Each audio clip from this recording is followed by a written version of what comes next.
semangat yang sama untuk menjaga lingkungan yang sehat, nyaman dan bebas asap rokok lewat program Kampung Keren Tanpa Rokok. Jadi acara ini Bapak Ibu ini memang adalah bimbingan teknis terkait dengan kita yang sama-sama peduli untuk generasi mendatang kita, yaitu anak-anak kita semua. Ya mungkin di sini ternyata saya masih muda gitu ya, tapi saya juga memiliki concern yang sama, kita semua memiliki concern yang sama untuk kita bisa menjaga kelak generasi kita di masa mendatang. Ini yang menjadi harapan kita dalam mendorong rancangan peraturan daerah kawasan tanpa rokok di DKI Jakarta yang mungkin selama ini sudah mandek lebih dari 10 tahun lebih seperti itu. Sayang sekali kalau misalkan DKI salah satu kota yang memang paling maju juga gitu ya di Indonesia, tapi terkait dengan perlindungan masyarakatnya kita masih bisa dikatakan kita masih berjuang seperti itu.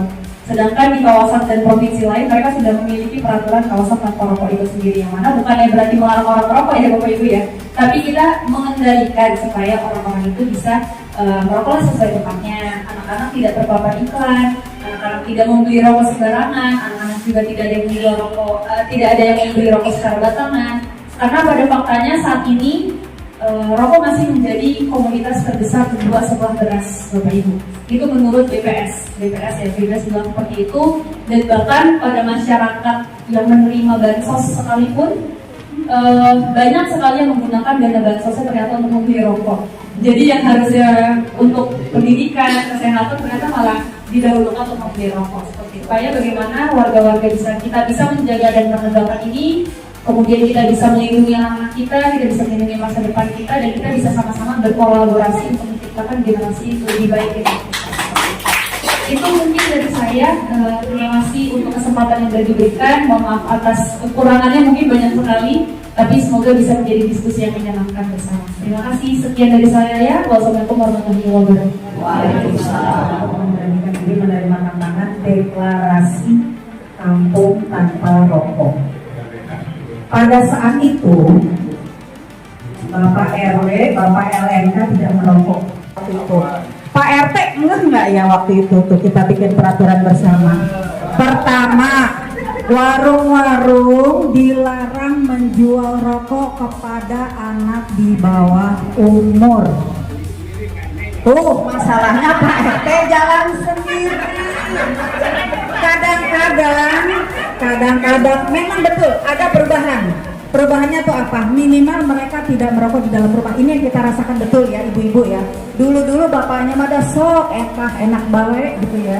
Ya, Jakarta memang menjadi salah satu kota yang punya tingkat kerentanan terhadap masalah iklim ya, termasuk diantaranya adalah banjir, polusi udara, dan lain sebagainya. Jadi tentu ini adalah masalah yang juga harus diselesaikan bersama, termasuk diantaranya adalah melalui kebijakan publik yang bisa dikeluarkan oleh pemerintah. Nah, kita bisa sama-sama melihat polusi udara Jakarta dari transportasi atau bahkan dari PLTU dan lain sebagainya yang berada di sekitar Jakarta ini menyebabkan keparahan bagi masyarakat yang harus bermobilisasi dari rumah ke kantor.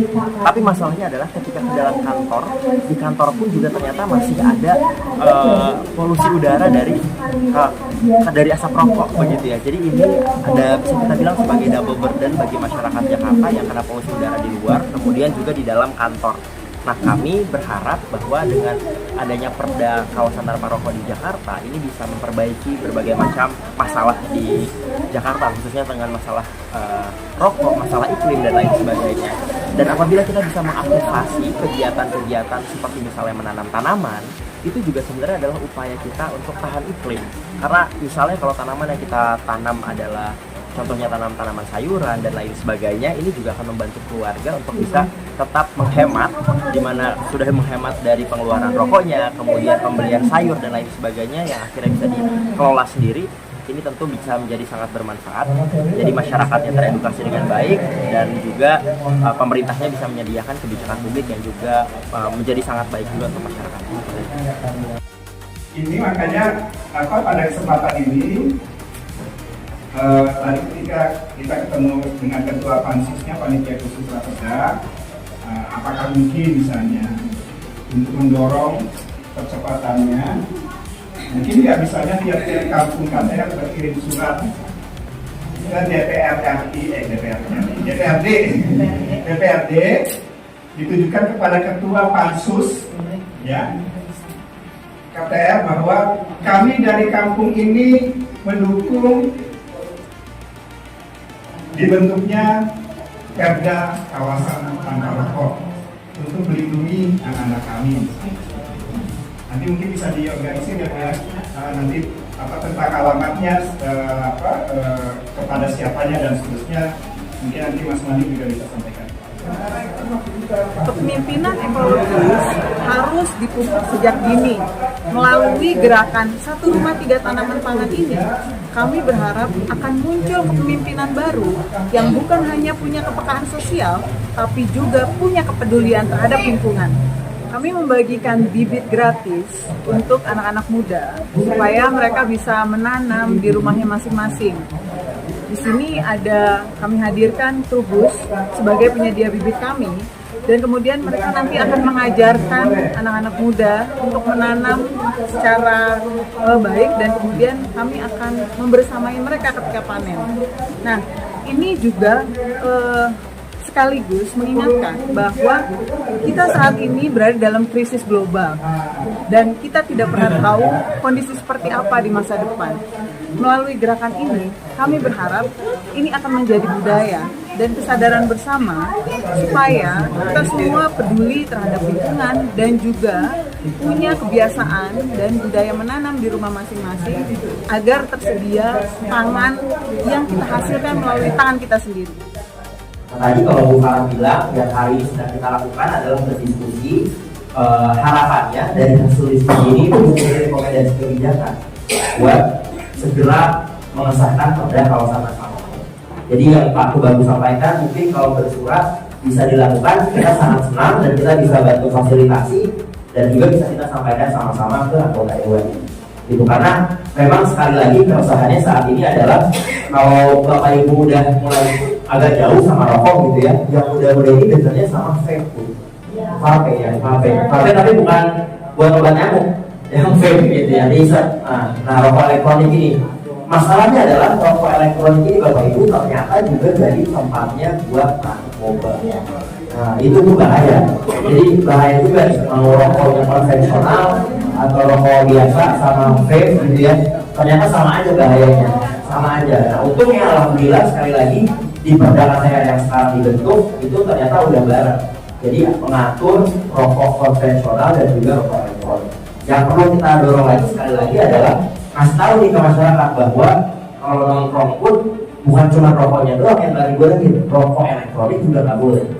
Jadi semoga sekali lagi kita juga bisa memberikan edukasi gitu ya ke sesama masyarakat, dan kami sangat terbuka kalau Bapak Ibu pengen juga buat kegiatan serupa seperti ini. Dan kalau misalnya tadi mau bersurat, makin banyak dari KBHR yang ada di Jakarta bersurat juga ke anggota dewan atau saya itu kok gitu, itu bisa kita rayakan bareng-bareng. Dan kalau misalnya sampai kejadian kawasan tanpa rokok ini disahkan kebenarannya, saya rasa kita bisa bikin acara lagi, tapi kita bikinnya mungkin syukuran.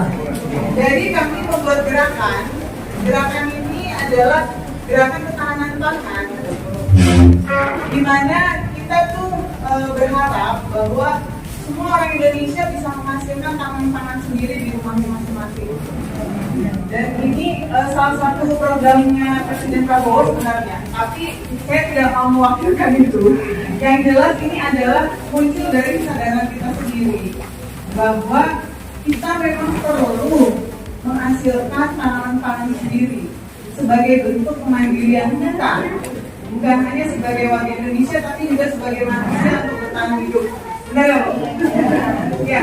Jadi saya ingin menjelaskan soal bagaimana program ini akan menjadi sebuah gerakan yang nanti kita akan sadar bahwa gerakan ini sangat penting. Kondisinya adalah sekarang kita tahu bahwa krisis global sedang mendera dunia ya, Bapak Ibu sekalian. Nah, sedangkan kondisi masyarakat kita sekarang inflasi tinggi, bahan makanan sekarang harga-harga tinggi. Alangkah lebih baik kalau kita punya kesadaran untuk menanam sendiri. Jadi gerakan 1R3T, 1 Rumah 3 Tanaman Pangan, saya membawa 3 jenis benih. Ada benih untuk sayuran, ini saya membawa terong. Kemudian ada benih cabai rawit setan.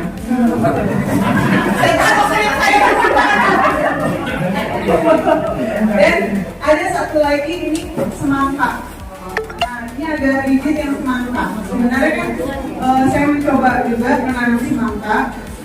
Semangka ini kalau lingkungannya kurang nanti dijelaskan oleh Mas dari lingkungan. Jadi semangka itu memang ada perlu penanganan khusus gitu. Dan ini kalau kakak-kakak sekalian berhasil sampai panen, kami menyediakan ada surprise gitu. Ada hadiah untuk ibu sekalian dan bapak sekalian. Ini jadi sebenarnya kami ini adalah media yang mencoba untuk menghasilkan konten kreator lingkungan. Jadi kami berharap setelah dibagikan bibit ini ke semuanya harus ditanam dan berusaha untuk panen. Jadi bagaimana untuk panen?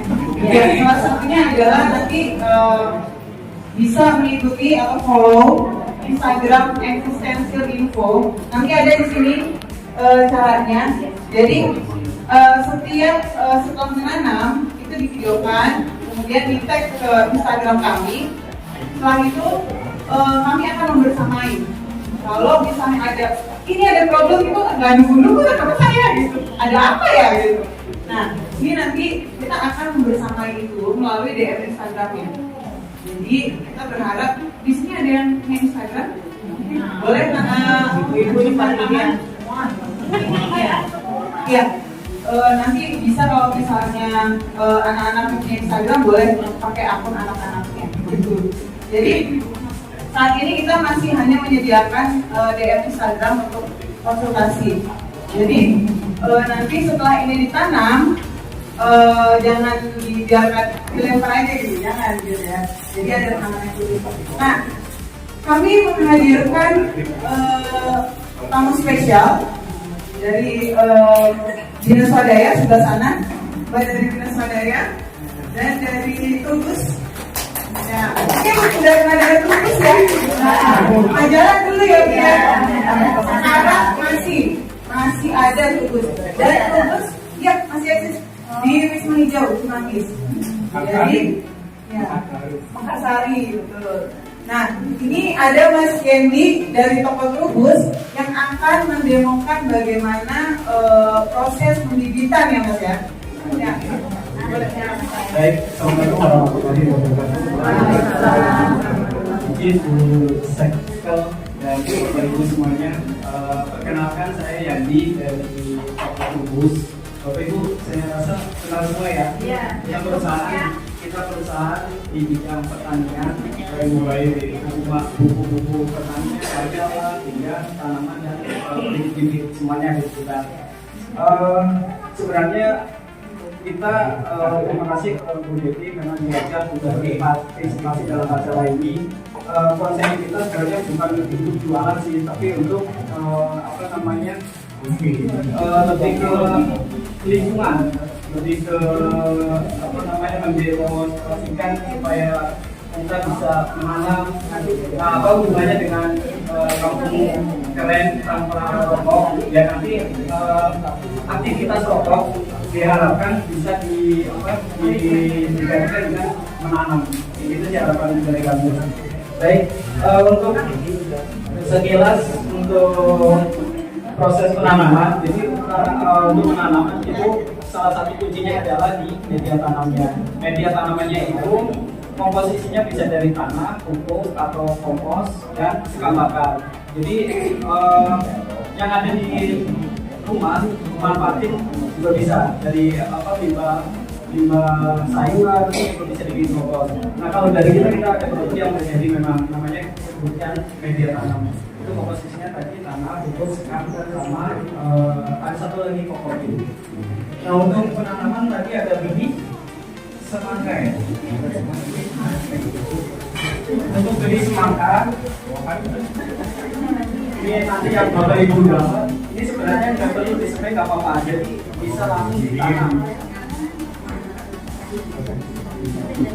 Ini beli semangka, coba seperti ini yang besar. Ini nanti Bapak Ibu bisa langsung ini kita aja kemudian ditutup seperti ini. Iya. Kemudian nanti display pakai air biasa.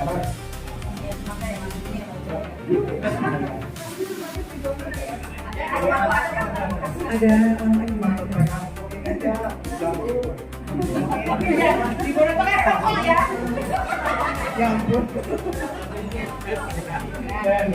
Setelah apa namanya benih ditaruh seperti ini, letakkan di tempat yang agak lembab, jangan kena matahari dulu. Tanam sama tanah-tanahnya ini. Kalau pakai alat seperti ini sebelumnya sudah bisa dikelola, ini ke angka untuk dipindahkan. Tadi 4 sampai 6 bulan. Betul. dinikmati 3 bulan, Bapak Ibu. Ya, 3 bulan itu sudah siap panen. Nanti upload ya Bapak Ibu, bisa dapat hadiah tuh. IG-nya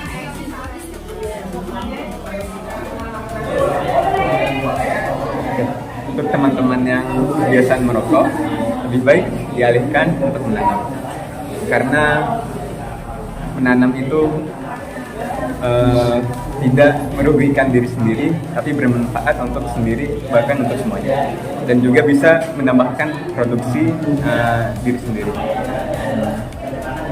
Seperti menanam di kebun atau menanam di halaman rumah yang tidak memakan biaya pun. Karena kalau merokok 20.000 isep habis, gak menghasilkan. Kalau tanaman tinggal tanam, tunggu membuahkan hasil, bisa dijual, bisa dimanfaatkan diri sendiri, bisa disumbangin bagi yang perlu. Ya, bagi teman-teman segera mungkin bisa diubah habitat buruknya menjadi lebih baik. Saya menanam lebih baik daripada merokok, karena menanam harapan lebih baik daripada menghirup asap. Exist to empower. Exist to empower. Ini akan penting ke depannya. Kita waktu itu, ini waktu pandemi ya, ternyata kita kesulitan semua gitu. Dan ada siklus ratusan tahun namanya Great Depression, dan itu akan terjadi 2020. Dan bersiaplah untuk itu. Jadi belajar dari sekarang, nanti 2060 kita udah enak semua.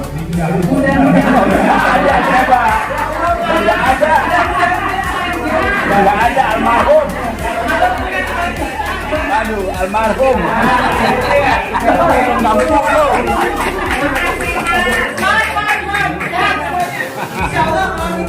Insya Allah masih hidup 60.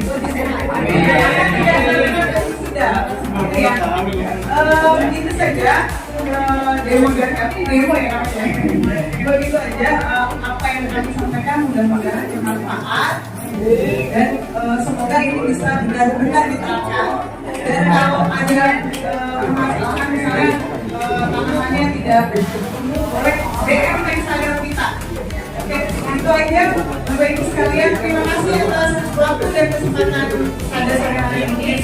Wassalamualaikum warahmatullahi wabarakatuh.